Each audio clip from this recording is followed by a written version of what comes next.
Panafrica, c'est vraiment une histoire de rencontre pour le coup, et la rencontre principale s'est faite, je pense, dans les années, je dirais 2012, j'ai peu de mémoire des dates, avec mon associé d'aujourd'hui qui s'appelle Hugues, du coup, qui est cofondateur de la marque Panafrica.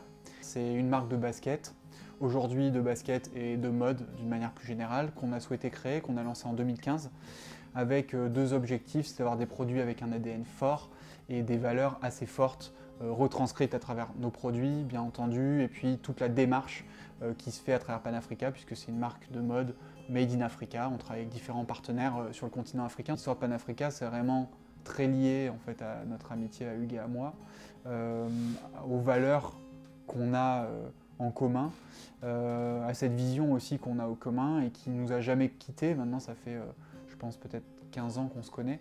Même s'il y a toujours dans des amitiés, des rencontres, des hauts et des bas, au final, 15 ans après, on est là, on a Panafrica qui est une belle entreprise qui fonctionne bien, avec des engagements forts. Panafrica, quand on a démarré, on n'y connaissait rien au milieu de la mode, on n'y connaissait rien comment construire une marque. Et en fait, le premier truc qu'on a fait, on s'est dit, ok, prenons notre sac à dos, allons dans les pays où on veut produire, les pays où on veut trouver nos matières premières pour rencontrer des gens. Et on allait vraiment au départ avec juste des rêves plein la tête, un petit papier avec notre première paire de chaussures qui est dessinée sur un bout de papier, et on est allé toquer aux portes pour essayer de construire cette belle histoire-là. On s'est pris quelques râteaux, comme on peut dire, c'est-à-dire qu'il y a plein de gens qui nous ont dit non mais en fait les mecs vous êtes des grands rêveurs mais vous y arriverez jamais. Et puis il y a quelques personnes comme ça qui ont répondu présent, qui nous ont dit, je pense notamment à Hicham, qui est un de nos producteurs au Maroc, près de Casablanca, qui a un petit atelier de production, qui nous a dit, bon, bah moi, voilà, on va y passer du temps, mais je suis capable de vous accompagner, de vous aider pour essayer de faire le premier modèle de chaussures. Donc je pense à tous ces gens-là qui ont à un moment donné tissé avec nous des relations, des belles relations, qui nous ont fait confiance, et j'ai envie de dire même, on parle souvent de sous-traitance dans la mode, donc on sous-traite de la production, on sous-traite l'achat de matières premières. Et en fait, nous, on ne parle jamais de sous-traitants, on parle toujours de partenaires. Et ces partenaires-là, même c'est ça que je trouve beau en fait avec la marque Panafrica et qui fait que je suis fier de la construire, c'est que ces partenaires-là, pour quasiment l'ensemble, sont devenus des amis. En fait, des amis qu'on voit régulièrement. Je pense notamment à une rencontre en particulier avec Esther qui est au Ghana, qui est devenue une amie. Quand on va au Ghana, elle nous invite à déjeuner, elle nous fait rencontrer ses amis, on connaît sa fille.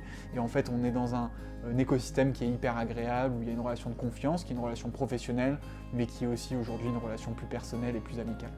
Ces rencontres-là, ce qui est sûr, c'est que je pense que plus tu fais de rencontres, plus ça te transforme et plus ça te fait grandir. Moi, ce que je pense et ce que je pourrais dire, c'est que la construction de relations personnelles comme ça avec nos partenaires sur le continent africain notamment, me rendent fier déjà du projet que je construis, et ça c'est quelque chose d'extrêmement important. À la limite, quand tu es dans les premiers mois, premières années de ton projet, tu es motivé, mais plus parce que ton projet grandit. Par la suite, il faut trouver quelque chose de vraiment intérieur qui te porte, qui te stimule, qui te fait avancer. Et je trouve que ces rencontres-là, c'est quelque chose qui te fait avancer, qui te rend fier du projet. Et ça, c'est extrêmement important. Donc oui, moi, ça m'a transformé, ça me rend fier. Ça me donne envie de faire plus aussi. Ça nous engage vis-à-vis de nos partenaires. Et ensemble, on va tirer les fruits de cette belle histoire. Et c'est ça, pour moi, la chose la plus importante. Et c'est vrai que ça me donne tous les matins ce petit brin d'énergie pour poursuivre cette aventure. Le hasard, moi j'y crois pas beaucoup au hasard. Je pense qu'il y a quelque chose déjà qui vient au-dessus de nous, qui fait qu'à un moment donné on fait des rencontres, mais on est mis sur le chemin de ces rencontres-là, et elles se font pas par hasard. Et puis les rencontres aussi, c'est à nous de les initier.